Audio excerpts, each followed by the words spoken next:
Sweeney Preston and Ethan Kavanagh both came out of the Melbourne International Comedy Festival's Class Clown contest, with Ethan the 2015 runner-up. Together and separately, they have both had a lot of time to really hone in their craft.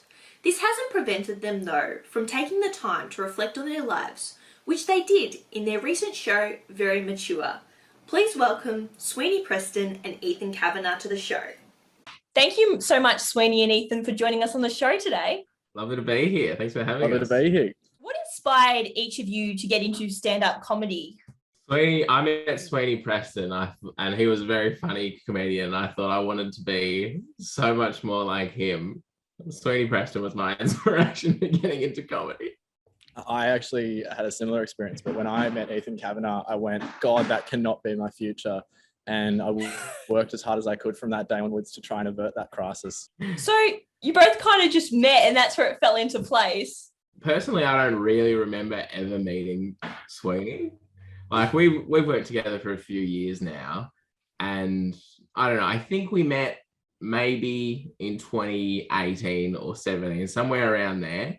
But I actually have no recollection of ever introducing myself to Sweeney or actually getting to know him. But now I just like talking most days. We're actually we're interviewed for a project, one of our friends' university projects during lockdown last year. And they asked us a similar question. They said, how did you guys meet? And I told this probably 5, 6, 7, 13-minute story with every little detail about Ethan and I having met. It was like a late night at a bar. There was glitter involved. A fan was blowing both our hair back. It was extremely dramatic. And they asked Ethan the same question. He literally just went, oh, I don't know. I cried for about a week straight. But now I'm actually the blowing fan story was just made up. It was true for me, but he didn't remember a bar of it. I guess we all have our own truth at the end of the day. I guess this goes on to the next question, because I thought when you might be answering what inspired you, might have some comedians in mind that influence you, but what are your personal comedic influences? I think we both share one in particular. Australian comedian called Reese Nicholson, who just is absolutely fantastic. If you think about kind of jokes per minute strike ratio, I've never seen anyone fit as many gags as he can into sentences. He kind of just has a way with language and just really like guns it in terms of also like how he dresses up, and he's very like, I don't know, he describes himself almost as like a drag queen, in that he kind of gets really dressed up and almost puts on some sort of a character, even though it's still very much him on stage. Another great influence on the way we work and the way we write as well. A classic comedian in Dave Hughes, one amazing Dave Hughes. We have a bit of a tradition that when we're on tour, we go out, we do our shows, and we have 100 beers after our closing night parties, and we'll often go home together and have a sleepover and put on some classic 90s, very, very hazy footage of Dave Hughes. So Ethan, you're originally from Ballarat. Did growing up there influence your material? Do you find yourself tailoring your jokes around more local references when you perform there?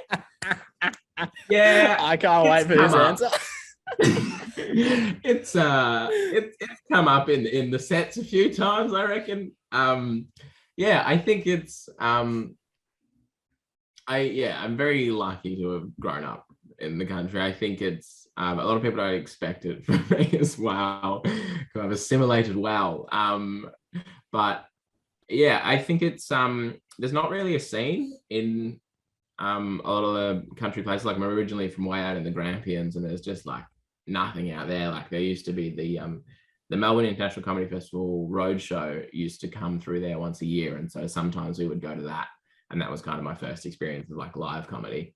But other than that, there's no real scene. In Ballarat up until recently is very similar. There's kind of one really good comedy night, and there was one every month, I think it is, and then there's a couple of other ones that pop up here and there, but there's really not a scene. So what that means is when you're first starting out, if you kind of resolve like, all right, I'm really going to have a go of this, I'm really going to give this a try, but there's nowhere really to perform. And so what happens a lot is you end up making your own gigs. So whether it's forcing, I used the school dinners and like presentation nights that are absolutely not meant to be comedy nights and just like beating them into like comedy sets and like forcing it upon people. I had to Yeah, pin I him to the started wall to very- stop him doing a 5-minute spot at my birthday party, Kendra. So this man cannot be stopped. Cannot be stopped. So did you get away with it at your birthday party? Oh, no comment. No comment. But yeah, I started very young. So I started when I was in high school. And I used to do our like school dinner every year.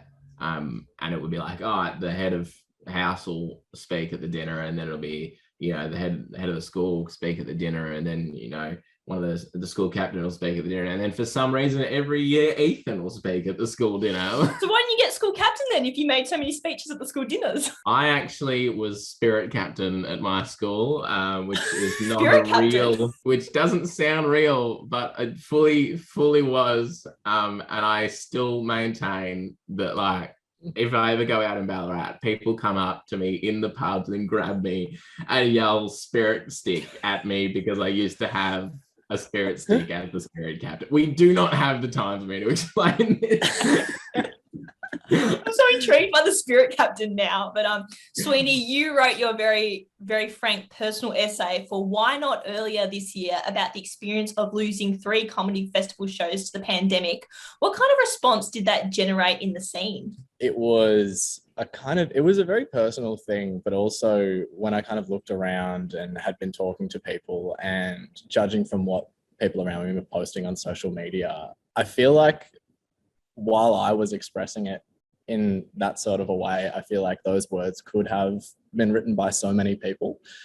And I think like I've been writing stuff for ages and ages and ages, and like comedy is a great thing, but I think during the lockdown and since kind of March 2020, I have found a bit of a voice for more serious kind of opinion pieces, I guess, which has been really nice because I think before I started writing those, I literally had some of my friends who I've known for years and years message me and say, dude, this is the first serious thing I've ever seen you make, which was like pretty brutal. But I think, yeah, those sentiments were pretty much shared by so many people across the board. And I don't think they would have been really new to anyone, but it was kind of more for me an expression of like, how can I timestamp this? How can I kind of create something that I can then come back to and other people can come back to so they can kind of get a bit of a recollective on what was happening at the time and just the gravity of what was going on. I know like Ethan and I, we're definitely planning to hit the ground running at next year's comedy festival.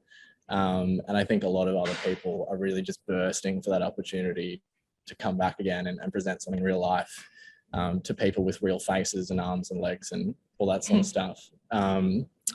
But yeah, we can even talk about that if you'd like. We've kind of got a little bit of stuff in the guide or in the works sometime soon. Ethan, do you want to touch on that very quickly? Yeah, so we just have just now in the process of locking everything in for a brand new show at the 2022 festival next year. I think I'm going to call this is the scoop, Kendra. You're getting this first, hot off the press. I'm really excited. Yeah.